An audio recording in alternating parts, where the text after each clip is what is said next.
देखियो ये टिफिन भर दो। भाभी जी, भंडारा बटी रहा है तो आप बैठ के ही खा लो ना। भैया क्या फायदा हुआ हमारा 1100 की पर्ची कटवाने का जब प्रसाद ही टाइम पे नहीं मिल रहा तो। जब पर्ची कटवाने आते हो तब तो बड़े प्यार से बात करते हो आप लोग, अब प्रसाद देने के टाइम पे नखरे कर रहे हो।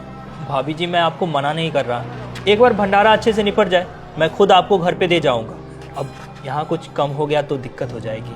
वो ठेका ना भैया हमारा नहीं है, हमने आपको पूरे पैसे दिए थे ना, तो लो भरो टिफिन।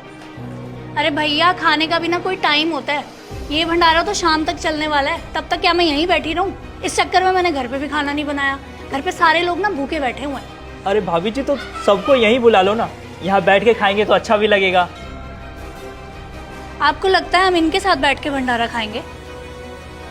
भैया आप ना रहने दो, नहीं देना प्रसाद ना तो कोई बात नहीं, आज के बाद ना आ मत जाना पर्ची कटवाने घर पे।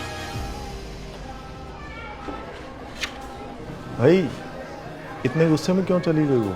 टिफिन भरवाने आई थी, आपको तो पता ही है यहाँ सब्जी कम हो जाएगी तो इतनी जल्दी बनेगी नहीं। मैंने कहा यहीं बैठ के खा लो, तो कहती है कि पर्ची मैंने इसलिए नहीं कटवाई कि यहाँ बैठ के खाओ इन सब के साथ। बहुत गुस्से होके गई है, कहती है कि अगली बार से पर्ची मत कटवाने आना।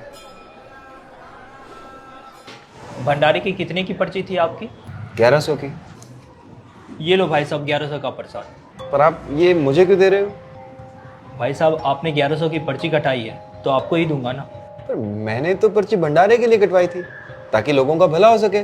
भाई साहब लोगों का भला तो होता रहेगा, आपका जरूरी है, आपने पैसे जो दिए थे। लेकिन अगर 1100 का प्रसाद मुझे ही दे दोगे तो मेरे दान करने का क्या फायदा हुआ? अब ये चीज़ तो भाई साहब आपको भाभी जी को समझानी चाहिए ना। माफ़ करना भाई साहब, आगे से आपके यहाँ भंडारे के लिए पर्ची कटवाने नहीं आएंगे। कुछ ऊंच नीच बोला हो तो माफ़ कर। राधे राधे। राधे राधे।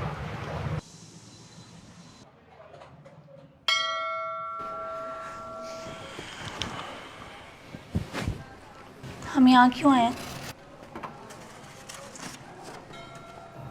तुझे पता है भंडारा क्यों लगाया जाता है? ताकि सब तरह के लोग यहाँ बैठ के इकट्ठे होकर खाना खा सकें।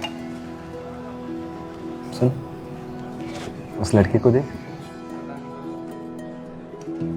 देख कितना खुश है। पता नहीं कितने दिनों बाद आज उसे ढंग का खाना मिला होगा।